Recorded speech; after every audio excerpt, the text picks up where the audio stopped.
Madam Speaker, when we have an advert, there are specific qualification and a specific criteria. And of course, when the people who apply for that position did not meet the qualification, and that's why I said it might not be the right person, and there is still room to get the right person for that position. Point of order. Point of order. Honorable members. Point of order. Honorable members. Honorable members. Let's avoid some kind of embarrassment in the House. From the documents I looked at, there are people who did interviews. There were 3 people who were subjected to the final interviews, who went through the Senate. From the Senate, they had a written interview. From the written interview, they now had to go into secret ballot. And consistently, one person was leading.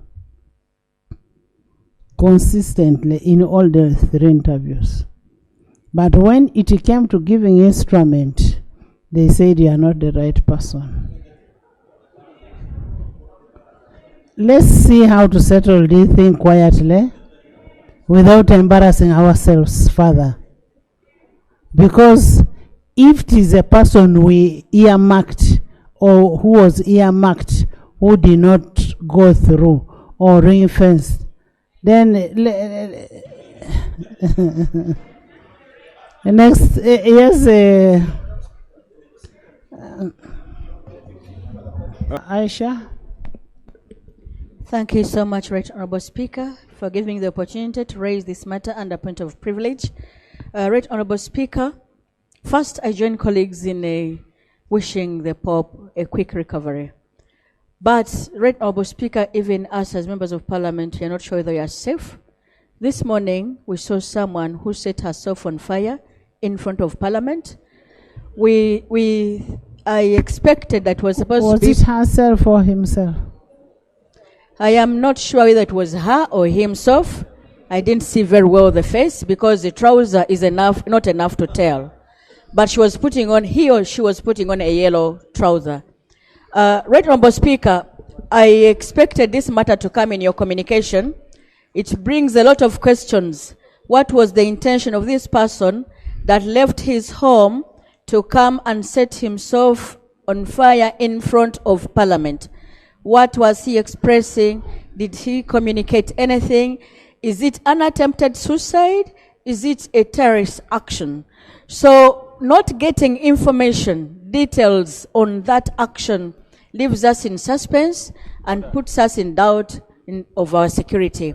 I pray that you speak to it, Right Honourable Speaker. Honourable Aisha and Honourable Members of Parliament, I strictly communicate what comes within my knowledge. I am actually hearing what you're saying for the first time. My office is closed. I don't sit in the street there to see whatever happens. I will follow it up and find out what happened. I will find out what happened, and once I've found out what happened, then I will communicate to the members. And if it so happened, then it was a very unfortunate incident. Next. Most obliged, Right Honourable Speaker. Thank you. Thank you. Just know that I'll communicate when I get the information. Yes, Jonah. Thank you, Right Honourable Speaker. Madam Speaker, under the Presidential Elections Act, I recall Section 3 or 4, all aspirants for presidential positions are allowed to hold consultations in preparation of their manifestos, but also gathering the necessary information. One of the intending aspirants, the Honorable Jimmy Akena, MP for Lira East, has kick-started his consultation. He was in Leptong and Otuke, and the police interfered with his consultation to the extent that they fired tear gas. Madam Speaker, the Honorable Jimmy Akena is consulting on behalf of UPC, and we plan to do further consultations in TESO beginning on the 1st. And yesterday, Madam Speaker, you issued a warning to NUP about how to enter TESO.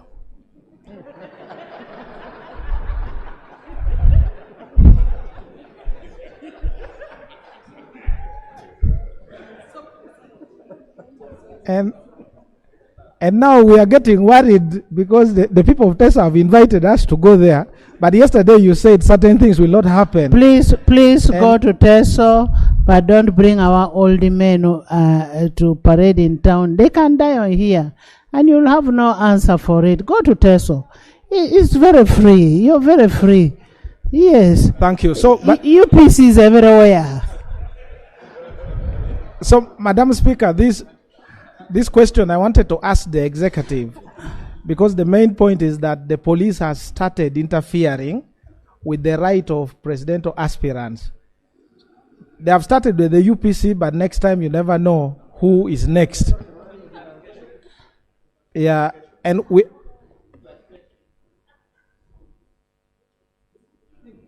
From TESO. Thank you. The interference was not in TESO, it was in Lango. Yeah, thank you, Honorable Jonah.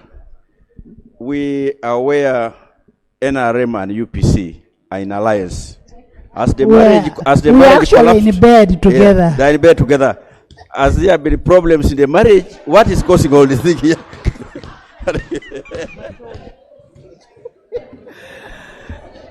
Thank you, Madam Speaker. I would like to clarify.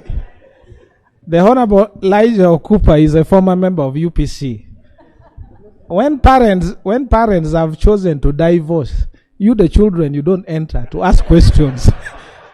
So please note that the UPC is making consultations, but we wanted guarantee from the executive that the law allows aspirants to consult in preparation for their manifestos.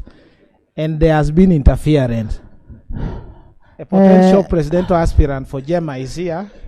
Yes. Madam Speaker, I respectfully ask. Presidential aspirant for Gemma on issues of UPC and NRM. Don't go into it because they are one and the other. I'm just giving information on matters of the law. Honorable Jonathan, actually the law says a year before the nomination, people who intend to contest can actually engage in consultations. So I, in addition to what you are saying, I hope they get to know that it's actually a legal command. That's the information I wanted to share. There is another information from But I'll be a presidential candidate in the coming years, not now. Thank you, Right Honorable Speaker. Right Honorable Speaker, on the issue that was raised by my brother, Honorable Jonathan, about the UPC team in my district of Aleptong, the information I have, which I would like to give, is that we had challenges. The UPC team were not following the guidelines which were issued by the IGP. And I'm talking about what I have, which was issued in the letter. And these are all our people. So what caused the tension was majorly because the guidelines which were issued were not being followed. Otherwise, whatever went on in my district was largely peaceful, except on 2 incidences, which was about failure to follow the guidelines. Thank you. That is the landlady talking.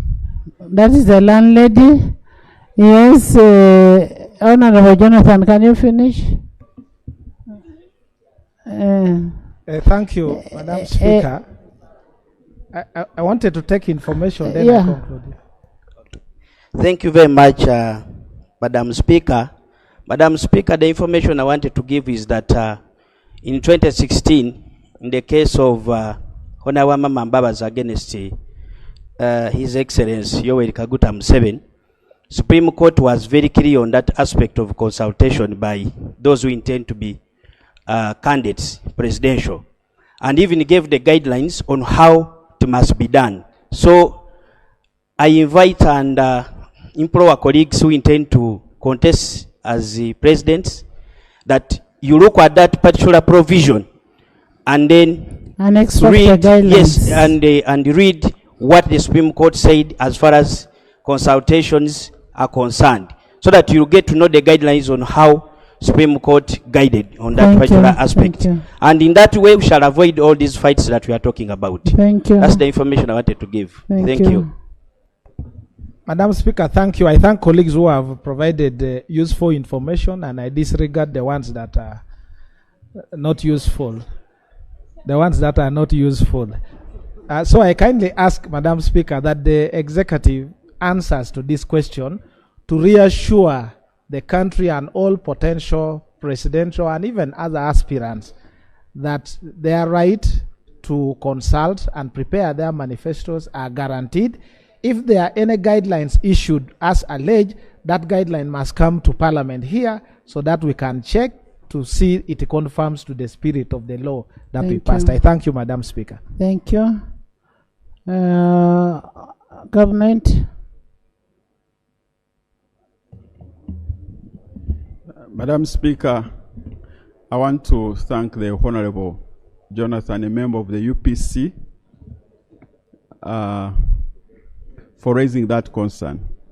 And on behalf of government, we want to assure you, as you already know, that government will continue to guarantee the rights of every Ugandan as long as you are working within the law.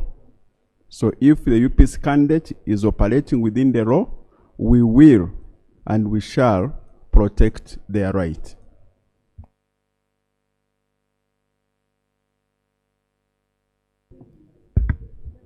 Next.